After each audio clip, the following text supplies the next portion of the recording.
একটু একা হয়ে বসুন। দরজায় ছিটকিনিটা দিয়েছেন তো? আজকের গল্পটা এমন কিছু গোপন কথা বলবে যা হয়তো আপনারও খুব চেনা, কিন্তু কাউকে বলার সাহস পাননি। এই গল্পটা শোনার আগে একবার আয়নায় নিজেকে দেখুন তো, কেমন লাগছে আপনাকে আজ। আমার মতো কি আপনিও আজকাল শাড়ির আঁচলে নিজেকে আরও মায়াবী করে তুলতে চাইছেন? জানেন, মাঝে মধ্যে নিজেকে দেখে আমারও কেমন যেন অচেনা লাগে। আয়নার সামনে দাঁড়িয়ে মনে হয়, এ আমি কে? এই যে আমার শ্যামলা বরণ শরীর, যেখানে বয়সের সঙ্গে সঙ্গে মাংসল বক্রতাগুলো আরও স্পষ্ট হয়েছে, কিংবা আমার এলো চুল যা কাঁধ ছাড়িয়ে কোমরের কাছাকাছি চলে যায়, এসব যেন আর আমার নিজস্ব নয়, অন্য কারো চোখের চাহনিতে আরও জীবন্ত হয়ে ওঠে। এমন এক ঘোর লাগা অনুভূতি যা কেবল গোপনে অনুভব করা যায়। আমার বাড়ি বাঁকুড়া, আর আমার নাম নন্দিনী। যদি এমন আরও অনেক না বলা কথা শুনতে চান, তবে চ্যানেলটি সাবস্ক্রাইব করে পাশে থাকুন। আপনার একটি সাবস্ক্রাইব আমাকে আরও এমন গল্প বলতে সাহস যোগাবে। আমার বিয়ে হয়েছিল প্রায় 10 বছর আগে। আমাদের একটা 8 বছরের ছেলে আছে। দিব্যি চলছিল সংসার। স্বামী রঞ্জন কর্মসূত্রে বেশিরভাগ সময় বাইরেই কাটাতেন। মাসখানেক পরপর কয়েকদিনের জন্য বাড়ি আসতেন, আবার চলে যেতেন। আমি, আমার শাশুড়ি আর ছোট দেওর রাহুলকে নিয়ে আমাদের ছোট সংসার। রাহুল তখন সবে কলেজে উঠেছে, ছিপছিপে লম্বা গড়ন, চোখে এক ধরনের নিষ্পাপ কৌতূহল। প্রথম দিকে রাহুল আমাকে খুব সমীহ করত। ভাবি বললেই মাথা নিচু করে কথা বলত, যেন আমার সামনে ওর সব কথা আটকে যেত। আমি হেসে ওর এই লাজুকতা উপভোগ করতাম। ও তখনও খুব ছেলে মানুষ ছিল। আমি ওর জামাকাপড় গুছিয়ে দিতাম, খাওয়া দাওয়ার খেয়াল রাখতাম, অসুস্থ হলে পথ্য বানিয়ে দিতাম। ও হয়তো আমাকে ওর নিজের দিদির মতোই দেখত, যেমন আমি ওকে আমার ছোট ভাইয়ের মতো। কিন্তু সময়ের সঙ্গে সঙ্গে সবকিছুই যেন পাল্টাতে শুরু করল। রাহুল বড় হচ্ছিল। ওর শরীরে একটা আলাদা পুরুষের ছাপ পড়ছিল। গলার স্বর ভারী হচ্ছিল, মুখে হালকা দাড়ির রেখা দেখা যাচ্ছিল। ওর চোখের চাহনিতেও কেমন যেন এক গভীরতা আসছিল। প্রথম প্রথম খেয়াল করিনি, কিন্তু কিছু জিনিস বারবার ঘটতে থাকলে চোখ এড়ানো মুশকিল হয়। আমি রান্নাঘরে কাজ করছি, হঠাৎ দেখতাম রাহুল এসে দাঁড়িয়েছে দরজার সামনে। কিছু বলছে না, শুধু তাকিয়ে আছে। আমি বলতাম, কিছু লাগবে রাহুল? ও সামান্য হেসে মাথা নাড়ত। না ভাবি, এমনিই দাঁড়িয়েছিলাম। তারপর একটু ইতস্তত করে চলে যেত। শুরুটা খুবই নিরীহ ছিল। রঞ্জন বাইরে থাকলে আমি রাতে একা শুতাম। একদিন গভীর রাতে লোডশেডিং হলো। ভ্যাবসা গরমে ঘুম ভেঙে গেল। শাশুড়ি ঘরে ঘুমোচ্ছিলেন। আমি জল খেতে রান্নাঘরের দিকে যাচ্ছিলাম। হঠাৎ দেখি দরজার সামনে রাহুল দাঁড়িয়ে। অন্ধকারে ওর মুখটা স্পষ্ট দেখা যাচ্ছিল না, কিন্তু ওর নিঃশ্বাসের শব্দ স্পষ্ট টের পাচ্ছিলাম। বুকটা ছাদ করে উঠল। আমি বললাম, রাহুল, তুই এখানে? ও একটু নরম স্বরে বলল, গরম লাগছিল, বারান্দায় যাচ্ছিলাম। আমি ওকে পাশ কাটিয়ে এগোতে গিয়েই ওর সঙ্গে সামান্য ধাক্কা খেলাম। অন্ধকারে ওর ছিপছিপে গরম শরীরটা যেন বিদ্যুতের মতো আমার শরীরে ছোঁয়া দিয়ে গেল। এক মুহূর্তের জন্য মনে হলো ওর হাতটা যেন আমার পিঠের ওপর 1 সেকেন্ড বেশি আটকে ছিল। ভুল হয়তো আমারই ছিল, মনের ভুল। কিন্তু সেই রাত থেকে আমার ঘুমটা যেন কেমন পাল্টে গেল। সারা রাত শুধু ওই ছোঁয়ার অনুভূতিটা আমার মনে ঘুরপাক খাচ্ছিল। এরপর থেকে রাহুল যেন আরও বেশি করে আমার কাছাকাছি আসতে শুরু করল। পড়ার ছুতোয় আমার কাছে আসত। ভাবি, এই অঙ্কটা দেখিয়ে দেবে? ভাবি, এই ইংরেজিটার মানে কি? আমি ওকে মন দিয়ে বোঝাতাম। যখন ও আমার পাশে চেয়ার টেনে বসত, তখন ওর শরীরের হালকা পুরুষালী গন্ধটা যেন আমার নাকে এসে লাগত। অদ্ভুত এক শিহরণ খেলে যেত আমার শরীরে। ওর হাত যখন পেন্সিল ধরতে গিয়ে আমার হাতের কাছে আসত, তখন ওর আঙুলের ছোঁয়া লেগে যেত। এই ছোঁয়াগুলো আগে স্বাভাবিক লাগত, কিন্তু এখন আর তা লাগত না। প্রতিবার ওর ছোঁয়ায় আমার হাতটা কেঁপে উঠত, যেন নিজের অজান্তেই আমি কিছু একটা অনুভব করছি। রঞ্জন বাইরে থাকার কারণে আমি একা সময় কাটাতাম অনেক। তখন ফোন আর বই ছিল আমার একমাত্র সঙ্গী। কিন্তু এখন রাহুল যেন সেই শূন্যতাটা পূরণ করতে শুরু করল। ও আমার পাশে বসে আমার সঙ্গে গল্প করত। কলেজের বন্ধুদের কথা, ওদের খুনসুটি, ওর স্বপ্ন। আর আমি মন্ত্রমুগ্ধের মতো ওর কথা শুনতাম। ও আমার দিকে এমনভাবে তাকাতো যেন আমার চোখেই ও নিজের পৃথিবী খুঁজে পেত। সেই চাহনিতে আমি আমার নিজের হারিয়ে যাওয়া তরুণী সত্তাকে যেন আবার খুঁজে পেতাম। আমার বয়স তখন ৩০-এর কোঠায়, আর রাহুল সবে ১৯-এ পা দিয়েছে। এই বয়সের ফারাকটা যেন আমাদের মাঝে আরও এক অদ্ভুত আকর্ষণ তৈরি করছিল। একদিন বিকেলে আমি বারান্দায় বসে সুতো দিয়ে আমার ছেলের জামায় নকশা করছিলাম। রাহুল আমার পাশেই মেঝেতে বসে ম্যাগাজিন দেখছিল। হঠাৎ আমার আঙুলে সূচ ফুটে গেল। উফ বলে একটা শব্দ করে উঠলাম। রাহুল সঙ্গে সঙ্গে উঠে এসে আমার হাতটা নিজের হাতে তুলে নিল। ওর হাতটা খুব নরম আর উষ্ণ ছিল। রক্তবিন্দুটা দেখে ও খুব চিন্তিত হয়ে পড়ল। ভাবি, কি হলো, রক্ত বেরোচ্ছে বলে দ্রুত টিস্যু পেপার দিয়ে রক্তটা মুছে দিল। তারপর আমার আঙুলের ডগায় আলতো করে ফুঁ দিল। সেই ফুঁ যেন আমার পুরো শরীরে এক তীব্র উত্তাপ ছড়িয়ে দিল। ওর চোখের দিকে তাকিয়ে আমি যেন সম্মোহিত হয়ে গেলাম। ওর চোখের গভীরতা আমাকে সম্পূর্ণ গ্রাস করে ফেলছিল। সেই মুহূর্তটা যেন অনন্তকাল ধরে চলছিল। আমরা দুজনেই চুপচাপ একে অপরের দিকে তাকিয়েছিলাম, যেন নীরবতার মাঝেই আমাদের সব অব্যক্ত কথা বিনিময় হয়ে যাচ্ছিল। সেই দিন থেকেই যেন আমাদের সম্পর্কটা নতুন মোড় নিতে শুরু করল। আমার স্বামী রঞ্জন যখন বাড়ি আসতেন, তখন রাহুল যেন একটু দূরে দূরে থাকত। ওর সামনে আমার দিকে ঠিক আগের মতো করে তাকাত না। এই লুকোচুরিটা আমার খারাপ লাগত না, বরং এতে যেন একটা আলাদা উত্তেজনা যোগ হতো। মনে হতো এ শুধু আমাদের দুজনের গোপন জগৎ। রঞ্জন চলে গেলে আবারও রাহুল তার স্বাভাবিক রূপে ফিরত। রাতে আমি যখন একা শুয়ে থাকতাম, তখন রাহুলের ভাবনা আমার মনে ঘুরপাক খেত। ওর স্পর্শ, ওর চাহনি, ওর গভীর কণ্ঠস্বর সবকিছুই আমার রাতের ঘুম কেড়ে নিয়েছিল। এক সন্ধ্যায় শাশুড়ি প্রতিবেশীর বাড়িতে গেলেন পুজো দেখতে। রাহুল আর আমি বাড়িতে একা। আমি তখন শাড়ি পরে ঘরে বসে টিভিতে একটা সিরিয়াল দেখছিলাম। রাহুল এসে আমার পাশেই সোফায় বসল। আমি কিছুটা অস্বস্তি বোধ করছিলাম, কারণ শাড়ির আঁচলটা একটু সরে গিয়েছিল। রাহুল টিভি দেখছে ঠিকই, কিন্তু ওর দৃষ্টি যে আমার দিকেই সেটা আমি বুঝতে পারছিলাম। আমার বুকটা থুকপুক করছিল। হঠাৎ ও আমার দিকে ঘুরে বসল। ভাবি, তুমি আজ খুব সুন্দর দেখাচ্ছ। ওর গলায় একটা আলাদা সুর ছিল। আমার গাল দুটো গরম হয়ে উঠল। আমি সামান্য হেসে বললাম, ধুর, কি বলছিস এসব? ও কিন্তু চোখ সরাল না। ওর চোখ আমার সারা শরীরে ঘুরে বেড়াচ্ছিল, বিশেষ করে আমার শাড়ির ভাঁজে আর গলার উপর। আমি আঁচলটা ভালো করে টেনে নিতে চাইলাম, কিন্তু ওর চোখের সামনে যেন হাতটা উঠল না। ও হঠাৎ খুব শান্ত স্বরে বলল, ভাবি, তোমাকে আমি শুধু দিদির মতো দেখি না। ওর এই কথা শুনে আমার বুকের ভেতরটা যেন হিম হয়ে গেল। আমি ওর দিকে তাকালাম। ওর চোখে তখন এক অদ্ভুত নেশা। আমি কোনো উত্তর দিতে পারছিলাম না। ও ধীরে ধীরে আমার হাতের উপর ওর হাতটা রাখল। আমার হাতটা বরফের মতো ঠান্ডা হয়ে গেল, কিন্তু ওর হাতের স্পর্শে উষ্ণতা অনুভব করলাম। ও আমার হাতটা আলতো করে চেপে ধরল। আমি হাতটা সরাতে চেয়েও পারলাম না, যেন আমার সব শক্তি হারিয়ে গিয়েছিল। ও ফিসফিস করে বলল, আমি জানি এটা ভুল, কিন্তু আমি কিছুতেই নিজেকে আটকাতে পারি না। ওর চোখ তখন আমার ঠোঁটের উপর। আমার শরীর কাঁপছিল, মন বলছিল সরে যেতে, কিন্তু অদ্ভুত এক আকর্ষণ আমাকে আটকে রেখেছিল। ও আরও কিছুটা ঝুঁকে এলো। আমার মুখের কাছে ওর নিঃশ্বাস এসে লাগছিল। একটা অচেনা তীব্র আকাঙ্ক্ষা আমাকে গ্রাস করছিল। আমি চোখ বন্ধ করে ফেললাম। ওর হাতটা আমার গাল ছুঁয়ে আমার চুলে চলে গেল। তারপর ধীরে ধীরে আমার শরীর জড়িয়ে ধরল। আমি কোনো বাধা দিলাম না। ওর উষ্ণ শরীরটা আমার শরীরের খুব কাছাকাছি। ওর মাথাটা আমার কাঁধে এলিয়ে দিল, আর ওর হাতটা আমার পিঠে আলতোভাবে বুলিয়ে দিতে লাগল। এই প্রথম এতটা শারীরিক নৈকট্য অনুভব করলাম। আমার সারা শরীর যেন শিথিল হয়ে গেল।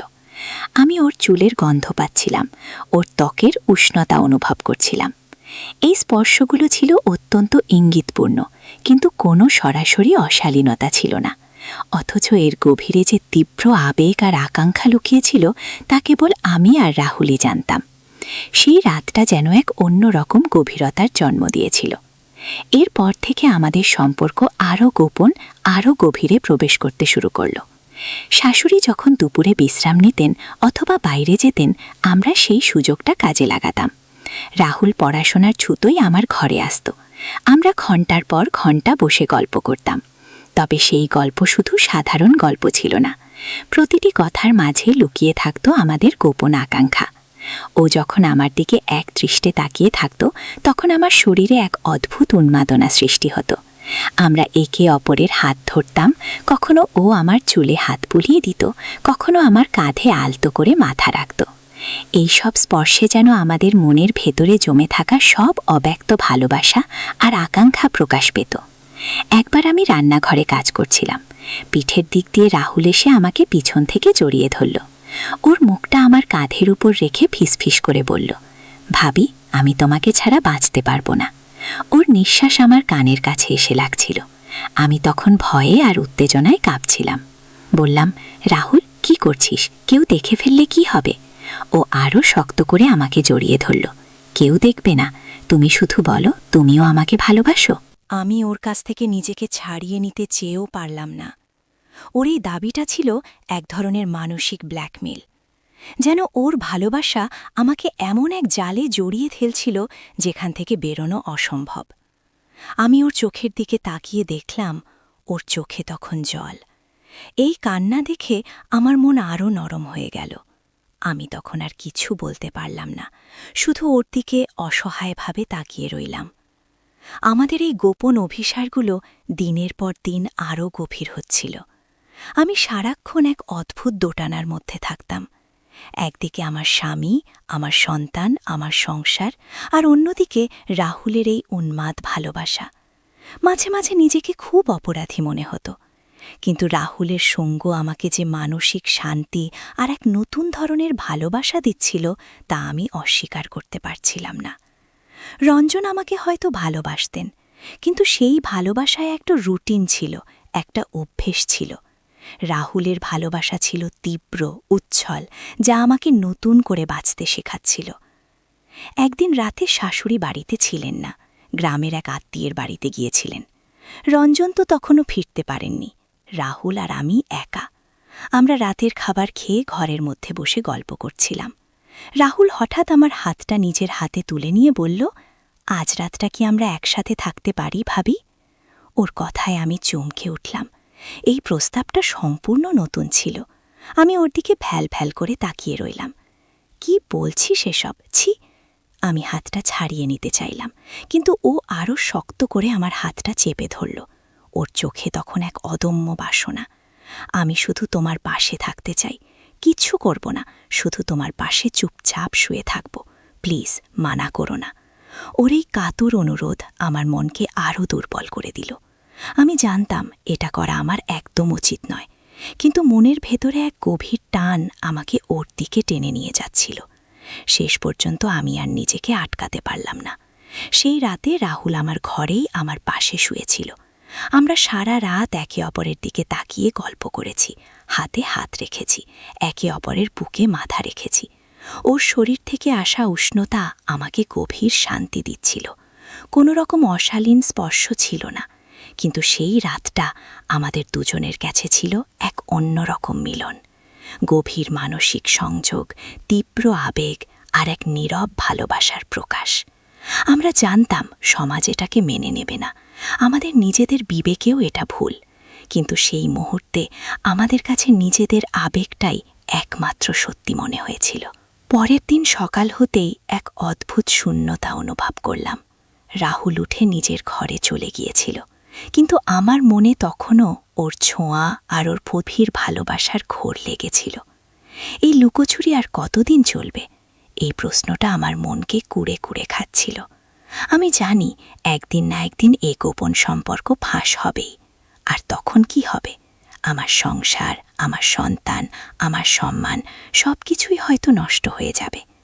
কিন্তু রাহুলের ভালোবাসা এমন এক জালে আমাকে জড়িয়ে ফেলেছিল যেখান থেকে বেরিয়ে আসা আমার পক্ষে অসম্ভব মনে হতো। ও আমাকে ক্রমাগত আশ্বাস দিত, আমি তোমাকে কোনো দিন একা ছেড়ে দেব না, তুমি ভয় পেও না। ওর এই কথাগুলো আমাকে ক্ষণিকের জন্য ভরসা দিলেও আমার মনে লুকিয়ে থাকা ভয়টা আরও বাড়ছিল। আমরা দুজনেই যেন এক চোরাবালির মধ্যে ডুবে যাচ্ছিলাম, যেখান থেকে বেরোনোর কোনো পথ ছিল না। আমার ছেলের জন্মদিন ছিল সেদিন। রঞ্জন অফিস থেকে ছুটি নিয়ে এসেছিলেন। বাড়িতে হইচই হচ্ছিল, আত্মীয় স্বজনদের ভিড়। রাহুল সারাক্ষণ আমার কাছাকাছিই ছিল, কিন্তু রঞ্জনের সামনে ও নিজেকে খুব সংযত রাখছিল। আমি ওকে দেখেও না দেখার ভান করছিলাম। হঠাৎ আমার ননদ রেখা এসে আমার পাশে দাঁড়ালো। রেখা খুব কড়া প্রকৃতির মেয়ে। ও আমার দিকে তাকিয়ে বলল, ভাবি, কি ব্যাপার বলতো? রাহুল আজকাল তোর আঁচল ছাড়তে চায় না কেন? কেমন যেন সন্দেহজনক লাগে। ওর কথা শুনে আমার বুকটা ধড়াস করে উঠল। আমি নিজেকে সামলে নিয়ে বললাম, কি বলছিস রেখা? ও আমার ছোট দেওর, আমার ছেলের মতো। ওর সব খেয়াল তো আমিই রাখি। রেখা আমার দিকে তীক্ষ্ণ দৃষ্টিতে তাকিয়েছিল। হ্যাঁ, খেয়াল রাখতে গিয়ে যেন বেশি বাড়াবাড়ি না হয়ে যায় বলে ও হাসতে হাসতে চলে গেল। রেখার এই কথাগুলো আমার ভেতরে এক গভীর আতঙ্ক সৃষ্টি করল। আমি বুঝতে পারলাম আমাদের গোপন সম্পর্ক আর গোপন নেই, মানুষ হয়তো বুঝতে শুরু করেছে। সেই রাতটা আমি ঘুমাতে পারলাম না।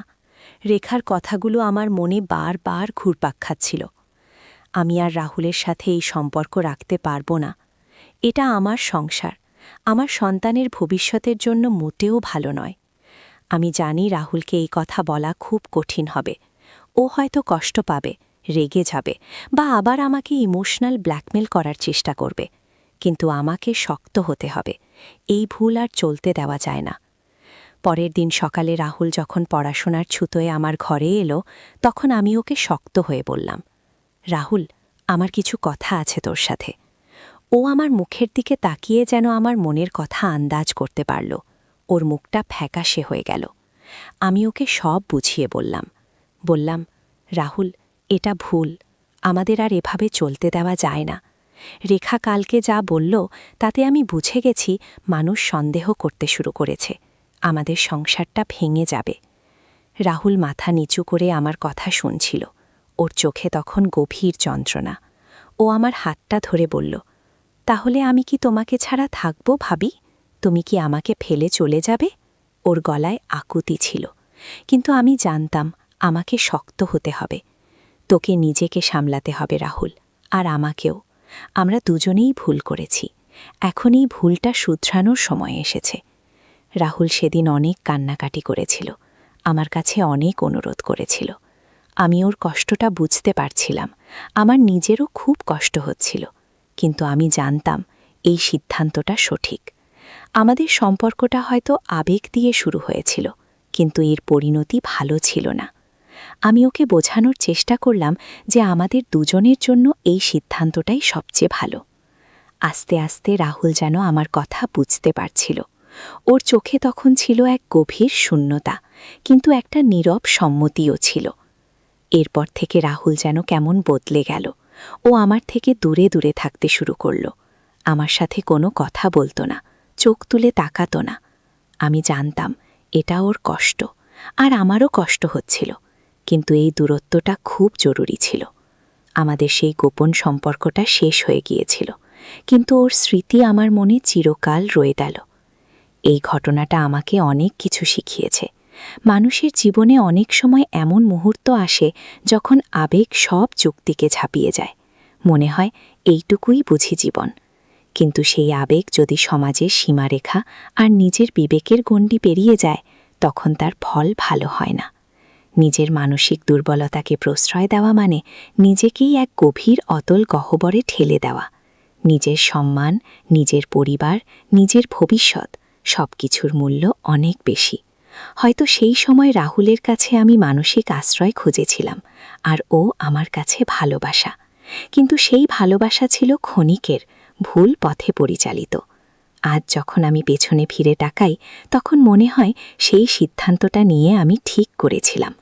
নিজের জীবনের লাগামটা নিজের হাতে রাখা খুব জরুরি, নয়তো আবেগ আর ভুল সম্পর্ক আমাদের জীবনটাকে ছন্নছাড়া করে দিতে পারে।